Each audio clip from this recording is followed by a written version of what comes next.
วัสดีค่ะทีนี้ภาพยาปีมาเราอารมณ์หน่อยในใจเลยมานามานีภาษาสาวนัมเบอร์ต้องเดินสาวแบบพิบาร์สาวกลีโก้เวยูจะเนี่ยส่วนนอเพจเมสเซนจามาไลน์เวยูไหนมาเลยใช่มาเลยนัมเบอร์ที่เนี่ยติงานสาวนัมเบอร์นี่ก็เลยสาวไปเดียวกงลงภาพยาปีวิดีโออีกบ่เนาะวิดีโอเลยเดี๋ยวเปลี่ยนมีอ่ะลีลาลุยาบาร์ชิบทที่หนึ่งปิติกับยายไก่ขันปลุกปิติเป็นประจำทุกเช้าจะกาเดขันตรงว่าเดปลุกโน่เดปิติโกเดจะกาตรงไม่ยอมโน่เดเป็นประจำสวะพี่เมียพี่เสียใจทุกเช้ามันน่าใจมาจะกาปิติโกตรงไม่ยอมโนรากาพี่เละพี่ท่าใจพี่อุพี่เสียใจพี่ป่าเดตามปกติฤดูทำนาเช่นนี้พ่อแม่และพี่ไปนาตอนเช้ามืดก่อนตามปกติฤดูทำนาสาเลไซเดเลโลเดยาดีตภาวะပုံမှန်အတိုင်းလေလုတ်တဲ့ယာတီအတိုင်းเช้านี้เช่นนี้ဒီလိုမျိုးလေလုတ်တဲ့ယာတီအတိုင်းသာဆိုရင်တော့အဖေရဲ့အမေရဲ့ပြီးတော့အကိုမဟုတ်ရင်အမပေါ့နော်ဒီမှာအကိုလို့ပဲအခြေပြပြန်လိုက်မယ်ไปนาလဲတို့သွားတယ်ตอนเช้ามืดဆိုတာကကြတော့မနက်အာယုံတက်အချိန်လေးပေါ့နော်အဲ့လိုနေမထွက်သေးတယ်မနက်စောပိုင်းချိန်ကိုပြောချင်တာပါก่อนဆိုတာအရင်ဆုံးအဲ့တော့အဖေရဲ့အမေရဲ့အကိုရဲ့ကကြတော့မနက်အစောကြီးမှာလဲကိုအရင်ဆုံးသွားကြပါတယ်เขาตื่นသူကနိုးထပါတယ်วันนี้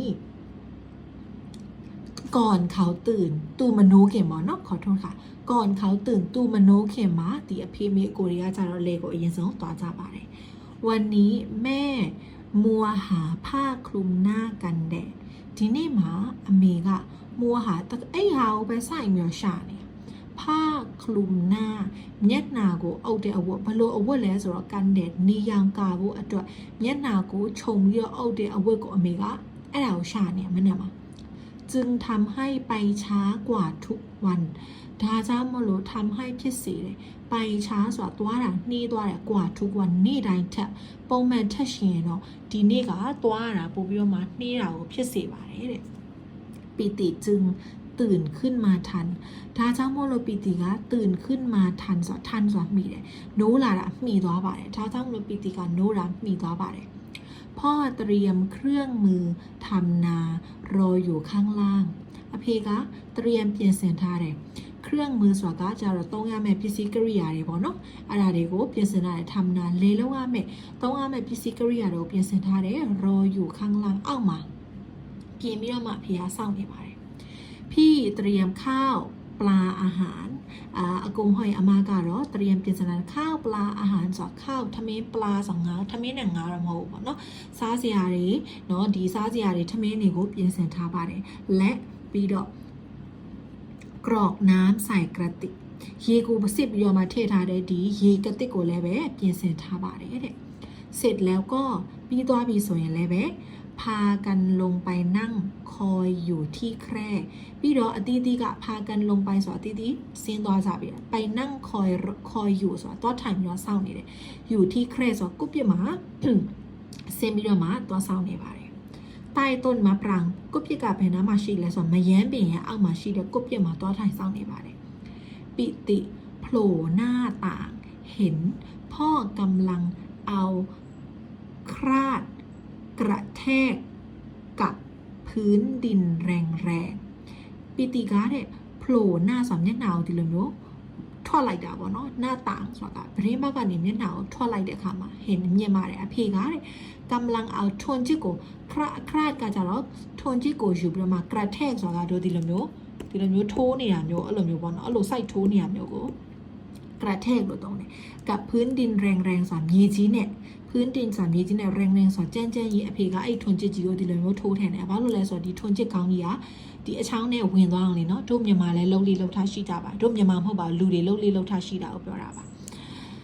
เพื่อให้ดินหลุดออกดีมาจะตัวบ่าเลิกเช่นเนี่ยสอดเพื่อสอดตัวให้ดินสามยีจีเนี่ยหลุดออกสอดทั่วลาบ่ตัวดีมากัดนี่เนี่ยยีจีเนี่ยหลุดทั่วลาบ่ตัวอเพกายีจีเนี่ยทนจิโกอาเป็นเนี่ยใส่ไปทุ่งในบ่าจนก้อนกรวดที่พื้น กระเด็นขึ้นมาจนสอดตายเอาก้อนกรวดสอดเจ้าสลิกแกที่พื้นสอดแจ้มเปียมาชีเดเจ้าสลิกแกก็กระเด็นขึ้นมาสอดเส้นทบยอดตลาดที่ตายเอาเพียตัวบาดเขาอยากจะขอไปนาด้วยตูกาเลโก้ตัวโบตัวขวินดาวน์ชนเนปเนาะตูเลเบตัวชนเนแต่ดาเบแม่เกรงว่าเจ้าดาการะพ่อจะดุอเพซูมาโหเจ้าเดเพราะอเปเจ้าสุดต่อพ่อเคยบอกว่าอเพกะเปียวผู้บาดเขาตกกล้าไม่เป็นตูกาจ้ารอเดี๋ยวดีสบายดิเปียวอะไรเปียวเป็นเปียวลมมันดับบุบเนาะแต่ตะโชว์หาลีดิโซลูชันอธิบายเปลี่ยนอะลุยลีดิชีตัวเนี่ยโซลูชันเลยก็มันเนี่ยมาเท่าပြနိုင်ပါတယ်เนาะจึงดาจามโมโลต้องอยู่บ้านช่วยยายทำงานดาจามโมโลต้องอยู่บ้านไอ้มันนี่ရတယ်ช่วยยายทำงานอพ่อโกเองแล้วไว้กูบุด้วยไอ้มันนี่ရပါတယ်တဲ့เขาเข้าไปช่วยแม่သူကတဲ့ဝင်သွားပြီးတော့မှအမေကိုသွားကူညီပါတယ်หาผ้าคลุมหน้าဒီမျက်နှာအုပ်တဲ့အဝတ်ကိုရှာဖို့အတွက်ကိုသူကအမေကိုသွားဝင်ကူတယ်แต่ไม่พบဒါပေမဲ့မတွေ့ပါဘူးแม่รำคาญเลยเปลี่ยนใจใช้งอบแทนอเมก็รำคาญစိတ်ရှုပ်သွားတယ်တဲ့ဒါကြောင့်မလို့เปลี่ยนใจစိတ်ပြောင်းသွားပြီးတော့မှใช้งอบแทนဒီအစွတ်ပါတဲ့ခမောက်ကိုပေါ့နော်အဲ့ဒါလေးကိုအစားထိုးပြီးတော့မှတောင်းလိုက်ပါတယ်ခမောက်မှာလေးဒီလိုမျိုးခေါင်းထဲမှာလေးဒီလိုမျိုးအစွတ်ကလေးတွေနော်အဲ့လိုအစွတ်ပါတဲ့ဒီလိုခမောက်မျိုးကိုပြောချင်တာပါครั้นพ่อแม่และพี่ไปแล้วครั้นဆိုတာကကြတော့တို့စကားဆက်တွေမှာတုံးတာပေါ့နော်ဖော်တို့เมื่อတို့ဆိုတော့ကအဖေသွားတော့အခါမှာမျိုးပေါ့နော်အဖေရဲ့အမေရဲ့အကိုရဲ့သွားတော့အခါမှာအဲ့လိုပြရမယ်ครั้นพ่อแม่และพี่ไปแล้วအဖေရဲ့အမေရဲ့ပြီးတော့အကိုရဲ့အမရဲ့သွားတော့အခါမှာปิติจึงล้างหน้าปิติကဒါမှသာလေမျက်နှာတက်တယ်แปรงฟันသွားတိုက်တယ်อาบน้ำရေချိုးတယ်สระผมခေါင်းလျှော်တယ်เขาเห็นยายกำลังล้างหน้าแปรงฟันให้น้องเขาตูကမြင်ပါတယ်เห็นยายအဖွားကိုမြင်တယ်กำลังล้างหน้าဆိုမျက်နှာတက်နေတယ်แปรงฟันให้น้องညီမလေးကိုမျက်နှာတက်ပြီးတော့မှသွားတိုက်ပေးနေပါတယ်จึงဒါကြောင့်မလို့ลงไปเดินเล่นအောက်ဆင်းပြီးတော့မှသွားလမ်းလျှောက်ဆော့တာပေါ့နော်ဟိုဒီလျှောက်သွားတာပေါ့နော်လမ်းလျှောက်တာรอบสอบပတ်ပတ်လဲบริเวณบ้านအိမ်ရဲ့ပတ်ပတ်လဲဘေးပတ်ပတ်လဲတွေကိုသူကလမ်းလိုက်လျှောက်ပါတယ်ขนาดนั้นအဲ့ဒီအချိန်တွင်းမှာပဲยังเช้าอยู่မနက်ကမိုးကလည်းလင်းနေသေးတယ်ပေါ့နော်မနက်မိုးလင်းနေတယ်အဲ့ဒီအချိန်မှာပဲพระอาทิตย์เพิ่งขึ้นจากขอบฟ้าဒီနေမင်းကြီးကကြတော့ကောင်းကင်ရဲ့အစွန်အဖျားအဆက်ကနေဘောင်ကနေပြီးတော့မှစပြီးတော့မှတက်လာတဲ့အချိန်ဖြစ်ပါတယ်တဲ့ครึ่งดวงဆိုတာကဒီနေလုံးတဝက်ကြီးပေါ့နော်ဒီနေလုံးတဝက်ကြီးကဒီ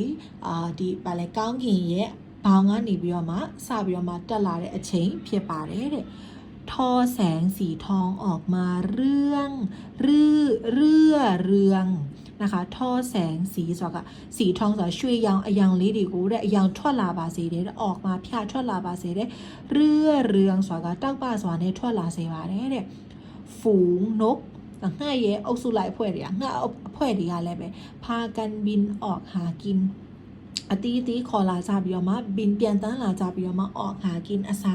ရှာထွက်ကြပါတယ်တဲ့เป็นหมู่ဆိုတာအုပ်စုလိုက်ငှက်အုပ်စုတွေကလည်းပဲအတီးတီးပြန်တန်းပြီးတော့မှအစာရှာထွက်ကြပါတယ်อากาศสดชื่นရာသီဥတုကလက်ဆက်နဲ့လန်းဆန်းဖြစ်နေတယ်ลมเย็นพัดผ่านไม่ขาดระยะလေအေးလေးတွေကတဲ့พัดผ่านဆိုတာကဖြတ်ကျော်ပြီးတော့မှတိုက်ခိုက်သွားတယ်မိုက်ခါဆိုတာမပြတ်တောက်သွားဘူးရရဆိုတာကကြတော့လို့ပြောမယ်အကွာဝေးတွေမပြတ်တောက်သွားဘူးလေအဆက်မပြတ်တိုက်တာမျိုးကိုပြောချင်တာပါเขามองดูพึ่งသူကတဲ့ပြားကိုသူကမော့ကြည့်တယ်ပေါ့နော်မော့ပြီးတော့မှကြည့်လိုက်ပါတယ်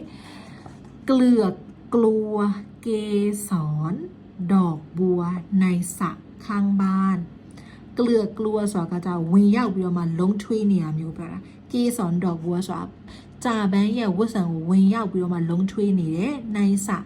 ข้างบ้านအိမ်ရဲ့ဘေးနာကကံမှာဒီပြားကလေးတွေကဝတ်ဆံမှာလုံးထွေးလေးနဲ့သွားရှိနေပါတယ်อย่างสำราญใจဆိုတာစိတ်တွေပျော်ရွှင်ဆိုတာဒီပြားကလေးတွေကပျော်ရွှင်နဲ့ဒီအိမ်ဘေးနာကရေကန်ထဲမှာဝတ်ဆံလေးနဲ့သွားရောက်ကူးလူးနေရပေါ့နော်ဝင်ရောက်ပတ်သက်နေရမျိုးပေါ့အဲ့လိုမျိုးလေးပြောတာပါ แล้วเดินเรื่อยมาပြီးတော့တဲ့เดินสอนแลนเช่าเรื่อยมาဆက်ပြီးတော့มาแลนเช่าလာတဲ့จนกระทั่งสอนอาทิตย์ถึงต้นมะยมหลังบ้านအိမ်အနောက်မှာရှိတဲ့ဇီးပြူပင်ကိုရောက်တဲ့အထိတိုင်အောင်แลนเช่าလာပါတယ်เขาคิดถึงเจ้าแก่သူကမြင်းကလေးကိုတတိရတယ်ขึ้นมาทันทีဆိုတော့ချက်ချင်းလက်ငင်းကြီးပဲคิดถึงขึ้นมาทันทีဆိုတော့ချက်ချင်းလက်ငင်းတတိယလာတာမျိုးပြောတာပါသူကမြင်းကလေးကိုချက်ချင်းလက်ငင်းပဲတတိယလာပါတယ်တဲ့မြင်းကလေးကပြီးခဲ့တဲ့ဆောင်းမှာဆိုသူကတေသွားပြီပေါ့နော်เพราะအပဲเจ้าဆိုတော့มันเป็นสัตว์เลี้ยงသူကตริสันตะကောင်ဖြစ်တဲ့အိမ်မွေးตริสันတစ်ခုဖြစ်တဲ့ที่ไม่เคยขัดใจเขาเลยသူ့ကိုတဲ့တခါမှသူ့ရဲ့ဆန္ဒကိုဆန့်ကျင်တာမျိုးတခါမှမလုပ်ဘူးတဲ့အိမ်မွေးတရိษံလေးဖြစ်ပါတယ်တဲ့ตั้งแต่เจ้าแก่ตายเจ้าแก่မြင်းကလေးတည်သွားပြီးကတည်းကเขารู้สึกเหงามากသူကအယမ်းကိုမှเหงาဆိုတာကအထီးကျန်ပါတယ်တဲ့จนพ่อสงสารအဖေကတနာတဲ့တီတိုင်အောင်သူကအယမ်းအထီးကျန်သွားပါတယ်တဲ့และสัญญาว่าပြီးတော့ဂတိပေးပါတယ်จะหาลูกม้ามาให้เลี้ยงแทนเจ้าแก่อาซาถูမြင်းပေါက်ကလေးကိုတဲ့မွေးပေးဖို့အတွက်ကိုတဲ့ယူလာပေးပါမယ်လို့ကတိပေးပါတယ်တဲ့แต่พ่อก็ยังหาไม่ได้ဒါပေမဲ့အဖေကတဲ့ရှာလို့မရပါသေးဘူးพอดีปิติได้ยินเสียงยายร้องเรียกปิติကတဲ့အဖွားရဲ့အော်ခေါ်တဲ့ร้องเรียกဆိုအော်ခေါ်တဲ့အတန်ကိုကြားလိုက်ရတော့အခါမှာจึงรีบวิ่งกลับဒါကြောင့်မလို့အမြန်ပြေးပြီးတော့မှပြန်လာတယ်ครั่นขึ้นไปတက်သွားတော့အခါမှာบนบ้านအိမ်ပေါ်တို့บนบ้านအိမ်ပေါ်တို့တက်သွားတော့အခါမှာเห็นยายกำลังก่อไฟเพราะว่ามีมွေးနေတာကိုမြင်ရပါတယ်ควันไฟกระจายไปทั่วบ้านဒီမီးကိုရဲ့အငွေ့တွေကတဲ့กระจายဆိုတာပြန့်နှံ့သွားတယ်ไปทั่วบ้านအိမ်ရဲ့နေရာအနှံ့ပြားကိုပြန့်နှံ့သွားတာမျိုးကိုသူကမြင်လိုက်ရပါတယ်หิวข้าวหรือยังยายถามไผ่ซาบีล้าโลอภวามีတယ်ถ้ายังไม่หิวอเกยมาซาติวุสุยช่วยหั่นหยวกกล้วยให้ยายหน่อยเถอะไผ่มาซาติวุဆိုလို့ရှိရင်ဝိုင်းပြီးတော့မှာတဲ့အဖွားကိုငပြောဥလေးကိုဝိုင်းပြီးတော့မှာအဖွားကိုလှီးပေးပါလားတဲ့ยายจะต้มให้หมูအဖွားကဝက်ကိုပြုတ်ပေးမလို့ပါได้ครับยายရပါတယ်အဖွားปิติตอบแล้วปิติกาพีเดပြီးတော့တဲ့ก็คว้ามีดหั่นหยวกกล้วยใส่กระจาดပြီးတော့မှคว้าဆိုတာကောက်ယူတယ်လှမ်းယူလိုက်တာပေါ့နော်มีดဆိုတာကဓာတ်ကိုလှမ်းယူလိုက်တယ်หั่นหยวกกล้วยငပြောဥကိုတဲ့လှီးဖို့တော့ဓာတ်ကိုလှမ်းယူလိုက်ပါတယ်ใส่ထည့်တယ်กระจาดတောင်းထဲမှာထည့်လိုက်ပါတယ်တဲ့ပြောချင်တာကဓာတ်ကိုကောက်ယူတယ်ဒီငပြောဥကိုလှီးတယ်ပြီးတော့တောင်းထဲကိုထည့်လိုက်ပါတယ်တဲ့อย่างกระฉับกระเฉงဆိုတော့ต้นๆลั่นๆนะฮะล่ะลีบเทအဲ့လိုမျိုးပြောချင်တာจนเหงื่อเปียกโชกไปทั้งตัวนะคะจนส่วนตายเอาเหงื่อช่วยတွေကเปียกโชกส่วนช่วยๆนี่ဖြစ်သွားတာไปทั้งตัวတစ်ခုလုံးช่วยတွေရွှဲနေသွားတဲ့တိတာသူကလင်းမြန်တွတ်ကလက်ကလေးနဲ့ငါပြောအိုတွေကိုလှီးပါတယ်ยายเตือนว่าอภวากาตติပေးပါတယ်ระวังตติထားပါจะเฉือนนิ้วตัวเองเข้านะปิติเฉือนนิ้วဆိုလက်ကဓာတ်လေးရှမိသွားတာပေါ့နော်ကိုယ့်ရဲ့นิ้วตัวเองဆိုကိုယ့်ရဲ့လက်ကိုရှသွားမိမယ်နော်ปิติဆိုပြီးတော့မှတတိပေးပါတယ်พอยายพูดจบอภวาကပြောပြီးတော့พูดจบဆိုပြောလို့ပြီးသွားတော့အခါမှာปิติก็ร้องลั่นปิติကလည်းတုံခါခါနဲ့တအားနဲ့နော်တဆက်နဲ့အဲ့လိုမျိုးအော်တာမျိုးပေါ့နော်ဘယ်လိုပြောမလဲတုံခါခါဖြစ်ပြီးတော့မှအလန့်တစားအော်တာမျိုးပေါ့အဲ့လိုဘာလို့ပြန်လို့ရတယ်စပတ်มือလက်ကိုခါတယ်လက်ကိုဒီလိုစပတ်ခါထုတ်လိုက်တာစပတ်လို့ခေါ်တယ်လက်ကိုခါထုတ်တယ်ပိုင်မှာဆိုတော့သွားလိုက်နဲ့လက်ကိုဒီလိုခါထုတ်တယ်ทำหน้าบี้ဆိုတော့မျက်နှာကိုရွရွတက်လေးနဲ့ဖြစ်အောင်လုပ်တယ်ยายตกใจอภวากาแล่นသွားပြီးတော့မှปราดเข้ามาคว้ามือปิติขึ้นดูก็ไม่เห็นมีบาดแผลเนี่ยปราดเข้ามาဆိုတော့တချိန်တို့ပဲဟာလားဖြစ်တည်ပြီးဆိုတော့အမြန်ပြေးပြီးတော့မှအနားကိုကပ်ပြီးတော့မှပြေးဝင်လာတာမျိုးပြောတာခွာมือဆိုတော့လက်ကိုလှမ်းဆွဲယူလိုက်တယ်ပီတီရဲ့လက်ကိုလှမ်းဆွဲယူလိုက်ပြီးတော့မှขึ้นดูဆိုတာကလက်ကိုယူတင်ပြီးတော့မှကြည့်တယ်ပေါ့ก็ไม่เห็นဆိုတော့မမြင်ရဘူးมีบาดแผลဆိုအနာတရဖြစ်တာမျိုးကိုမမြင်ရပါဘူးปิติหัวเราะชอบใจปิติကသဘောကျစွာနဲ့ရေမောပါတယ်ยายโกรธจึงว่าอภวากาစိတ်ဆိုးပြီးတော့မှဒါကြောင့်ပြောပါတယ်ปิติเจ้าทำตัวเป็นคนหลอกลวงเช่นนี้เนี่ย မင်းနဲ့ทำตัวဆိုကိုပြုတ်လောက်တာပေါ့နော်เป็นคนหลอกลวงဆိုတာကချစ်နီဆိုဒီလိုမျိုးကိုလိန်လိန်ညာညာလိန်လဲလှည့်ပြတဲ့သူဖြစ်အောင်လုပ်တာလားระวังจะเป็นเด็กเลี้ยงแกะเด็กเลี้ยงแกะဆိုတာကကြတော့တို့လိန်ပြောတတ်တဲ့ပုံပြင်တစ်ခုနဲ့နှိုင်းရှင်ပြီးတော့မှပြောတာပေါ့နော်အဲ့ဒီပုံပြင်တွေကနော်တိုးတွေကိုចောင်းတဲ့ကလေးတယောက်ဖြစ်မယ်နော်တိုးတွေចောင်းတဲ့တိုးចောင်းတဲ့ကလေးဖြစ်မယ်ဆိုပြီးတော့မှပြောတယ်ပေါ့နော်အဲ့တိုးចောင်းတဲ့ကလေးကကြတော့ပုံမြင်လေးရှိပါတယ်ဒါလေးလည်းရှာပြီးတော့ဖတ်လို့ရပါတယ်ရှင့်သူကကြတော့အဲ့လိုမျိုးအရက်ကအနားကတိုးចောင်းနေနေပေါ့နော်အနားကလူတွေကိုကြားလာပြီဆိုလားမသိဘူးပေါ့နော်အဲ့လိုလိန်ပြီးတော့ပြောလိုက်တဲ့အခါမျိုးမှာအရက်သူရွာသားတွေကလည်းလန့်တစားနဲ့ပြေးလာတာပေါ့နော်တကယ်တော့တိုးတွေကအေးစေးပဲမြက်စားတိုးတွေကအေးစေးပဲသူအစားရှာစားနေကြတယ်အဲ့တော့အဲ့ဒီကလေးလေးကမြင်ပြီးတော့ရီတာပေါ့နော်ဒါဟာနဲ့လှောင်တာပေါ့အဲ့လူတွေကလည်းစိတ်ကုံသွားပြီးတော့မှနောက်တစ်နေ့ကျတော့တကယ်ပဲကြားလာတဲ့အခါမှာ तू အဲ့လိုမျိုးអော်တော့ဘသူမှလာပြီးတော့မကယ်လိုက်တော့အခါမှာသူ့ရဲ့တိုးတွေအကုန်လုံးကြားတွေစားတဲ့အချိန်ခံလိုက်ရတာပေါ့နော်မမှတ်မိတော့ကြားလာခြင်းသေးလားဆိုတာနည်းနည်းလေးလွဲသွားလိမ့်မယ်တိတ်ပြီးတော့မမှတ်မိတော့လို့ပေါ့နော်အဲ့ဒီလိန်ပြောတတ်တဲ့လူပေါ့နော်အဲ့ဒီသဘောနဲ့ပြန်ပြီးတော့မှခိုင်းနှိုင်းပြီးတော့မှပြောပြထားတာဖြစ်ပါတယ်ปีติเข้าไปกอดประจบย่าปีติก็ได้เข้าไปสอนဝင်သွားပြီးတော့กอดအဖွားကိုဖတ်တယ်ပေါ့နော်ประจบยายဆိုအဖွားကိုကပ်ဖားရပ်ဖားနဲ့ဝင်ပြီးတော့ဖတ်တယ်ขอโทษเถอะครับยายตั้งมาเลยอภวาผมนึกว่าจะนอนเทนไลดากะยายจะชอบเสียอีกอภวาใจหลังแม่โลเทนามาเนี่ยผมจะเป็นเด็กเลี้ยงแกะได้อย่างไรครับจะนอนกะตู้เจ้าเนี่ยกะลีตู้มุ้ยเนี่ยกะลีบโลเพียบมาเลยคำยาโซยอมีเลยเด็กเลี้ยงแกะที่ยายเคยอ่านในหนังสือนะสิเด็กเลี้ยงแกะสอนคุณนางะตู้มุ้ยเนี่ยตู้เจ้าในกะลีบอกเนาะที่ยายเคยอ่านสอนพ่อแพทย์ยาเนี่ยบอกเนาะพ่อแพทย์ยาปีเดียสาวกะอาจารย์บอกหลีเนี่ยเขาเป็นเด็กไม่ดีตูกาတဲ့เนาะမလိမ်မာတဲ့ကလေးဖြစ်တဲ့เด็กไม่ดีဆိုတော့မကောင်းတဲ့ကလေးမဟုတ်မလိမ်မာတဲ့ကလေးမျိုးတွေကိုเด็กไม่ดีမလိမ်မာတဲ့သူမဟုတ်ဘဲနဲ့မကောင်းတဲ့သူတွေကိုคนไม่ดีလို့သုံးလို့ရတယ်ဒီမှာဒီစာမျက်နှာမှာဆိုလို့ရှိရင်ခုနကသုံးချောင်းနဲ့เนาะဒီအကြောင်းလေးပါမယ်တင်တယ်ပေါ့เนาะဖတ်ပြီးသွားပြီးတော့မေ့သွားတာပေါ့အဲ့တော့ဟိုတာဖြစ်မယ်တင်တယ်ကြားတော့မဟုတ်ဘူးတင်တယ်ဆက်ပြီးတော့ကြည့်လိုက်ရအောင်ชอบพูดจาเหลวไหลဆိုတာကရှာတော့လေအပိုတွေရှောက်ပြောတာမျိုးပေါ့เนาะให้คนเข้าใจผิดလူတွေကိုတဲ့အထင်လွဲမှားသွားအောင်တဲ့စကားတွေကိုအပိုရှောက်ပြောတတ်တဲ့သူဖြစ်တယ်တဲ့เขาพาฝูงแกะไปเลี้ยงที่ชายทุ่งဒီလေကွင်းမြေကြီးရှိတဲ့เนาะဒီကွင်းမြေကြီးရှိတဲ့နေရာမှာတဲ့သူကတဲ့တိုးကလေးတွေကိုတဲ့ဖာပိုက်လင်းဆိုတာတွားပြီးတော့မှတွားကြောင်းနေပေါ့เนาะนึกสนุกขึ้นมาตุกตุปျော်သွားတယ်ဆိုပြီးတော့ခံစားလာလို့ก็ร้องตะโกนเอะอะว่าร้องตะโกนဆိုတာကထပြီးអော်တာပေါ့เนาะခုနရှင်းပြသလိုမျိုးပေါ့ထអော်တယ်ပေါ့เอะอะဆိုတာဘယ်လိုပြောမလဲဟိုဘယ်လိုမျိုးအတန်ကျကျနဲ့ကဲကြပါအောင်ကူကြပါအောင်အဲ့လိုမျိုးထអော်တာမျိုးပြောချင်တာပါหมาป่าဒီမြေခွေးပေါ့နော်มากินแกะหมดแล้วတဲ့သူဒီ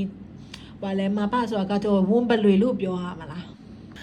sorry ပါတို့หมาป่าဆိုတာတို့ဝန်းပလွေကိုပြောလို့ရတယ်ပေါ့နော်ခုနကပြောလိုက်တာမှားသွားတယ်หมาป่าဒီဝန်းပလွေมากินแกะหมดแล้วတဲ့ဒီတိုးကလေးတွေကိုလာစားလိုက်တာကုန်သွားပြီဆိုပြီးတော့မှသူအဲ့လိုမျိုးထអော်တယ်พวกชาวนาလယ်သမားတွေကที่อยู่ใกล้အနားမှာရှိနေတဲ့လယ်သမားတွေကได้ยินก็นะคะคว้ามีดคว้าไม้วิ่งมาจะช่วยတဲ့အဲ့တော့တဲ့အဲ့ဒီအနားမှာရှိနေတဲ့ဒီတောင်သူလယ်သမားတွေပေါ့နော်လယ်သမားတွေကကြတော့အနားမှာရှိနေတဲ့လယ်သမားတွေကကြတော့ကြားပြီးတော့မှနော်ခွာမိဓာတ်တွေကိုဆွဲယူတဲ့ဒုတ်ချောင်းတွေကိုဆွဲယူတဲ့ပြေးလာပြီးတော့မှကုညီဖို့အတွက်ကိုတို့ကပြေးပြီးတော့ဆွဲပြီးတော့လာကြတယ်တဲ့ဒါပေမဲ့ไม่เห็นหมาป่าဒီဝန်းပလွေကိုမမြင်ရပါဘူးซ้ำเจ้าเด็กนะคะအဲ့ဟာအပြင်ပေါ့နော်ဒီ ซ้ำဆိုတာကအဲ့ထက်ကဖြစ်သွားတဲ့ခံစားချက်မျိုးဖြစ်ရမျိုးပြောချင်တာဒီမရှိတဲ့အပြင်เจ้าเด็กเลี้ยงแกะဒီတိုးเจ้าနဲ့ကလေးလေးကလည်းပဲก็หัวเราะขันที่เห็นผู้ใหญ่วิ่งหน้าตื่นเนาะ